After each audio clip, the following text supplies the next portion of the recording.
అప్పుల్లో all time record. Budget లోపల బయట బాబు సర్కారు అప్పులు 2,09,085 కోట్లు, 7.6% వడ్డీతో తాజాగా మరో 5,000 కోట్లు. తాగునీటి ప్రాజెక్టులు, ఏపీఐఐసి ఆస్తులు తాకట్టు. ఏడాదిన్నర పాలనలో ఏ సర్కార్కు సాధ్యం కాని రికార్డు.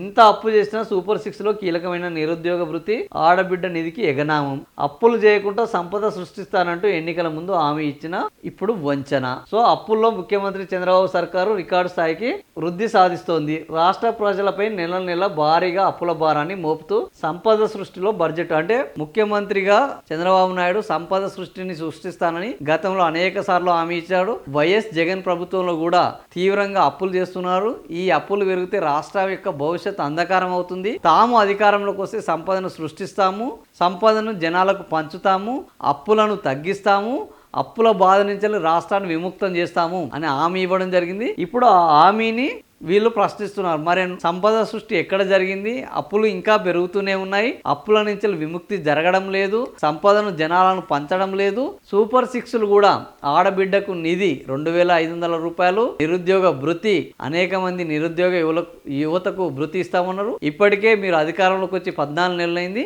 ఇంకా ఎందుకు చేయడం లేదు అనేది దీని యొక్క 15 నెలల పాలనలో ఇంత పెద్ద ఎత్తున అప్పులు గతంలో ఏ ప్రభుత్వము చేయలేదు. బడ్జెట్ అప్పులు ఈ ఏడాది మార్చి వరకు కాగణాంకం 81,000, ఏప్రిల్ మే నెలల్లో 22,000 కోట్లు, జూన్లో 14,000 కోట్లు, జూలైలో 2,000 కోట్లు, జూలైలో మరోసారి 3,000 కోట్లు, ఆగస్టులో 5వ తేదీ వరకే 5,000 కోట్లు, సెప్టెంబర్ 2వ తేదీ వరకు 10,000 కోట్లు. సో సాలిన ఈ జూలై ఒకటి పక్కన పెడితే 10,000 కోట్లు, 14,000 కోట్లు నెలకు ఈ చొప్పున 10,000 కోట్ల చొప్పున జరుగుతున్నాయి బడ్జెట్ అప్పులు. బడ్జెట్ ఏతర అప్పులు ఏంటంటే పౌర సరఫరాలకు 2,000 కోట్లు, మార్క్ఫెడ్కు 7,000 కోట్లు, ఏపీఐసికి 1,000 కోట్లు, ఏపీఎండిసికి 9,000 కోట్లు, ఓవరాల్ ఇవి 44,000 కోట్లు, ఇవి 1,33,000 కోట్లు. రాజధాని అప్పులు 15,000 కోట్లు, అడుకో అప్పులు 11,000 కోట్లు, జర్మనీ కేడబ్ల్యూ 5,000 కోట్లు, మొత్తంగా 31,000 కోట్లు.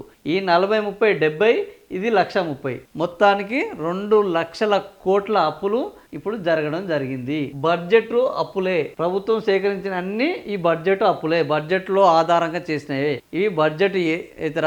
ఇది ఏంది? ఇప్పటికే రాజధాని కోసం 31,000 కోట్ల రూపాయలను అప్పులు. అధికారం చేపట్టి ఏడాదిన్నర కాకుండానే 2,00,000 కోట్లకు అప్పులు చేశారు. 15వ సంఘం ఆర్థిక సిఫారసులు ఎఫ్ఆర్బిఎం నిబంధనలకు లోబడి అప్పులు చేయగా రాష్ట్రాన్ని శ్రీలంకలా మార్చేస్తున్నారంటూ ఎల్లో మీడియాతో పాటు చంద్రబాబు ఆ రోజు ఎఫ్ఆర్బిఎం కి లోబడి చేస్తుంటేనే అంతగానం గగ్గోలు పెట్టారు. కానీ ఈ రోజు మీరు అవన్నీ దాటేశారు అనేది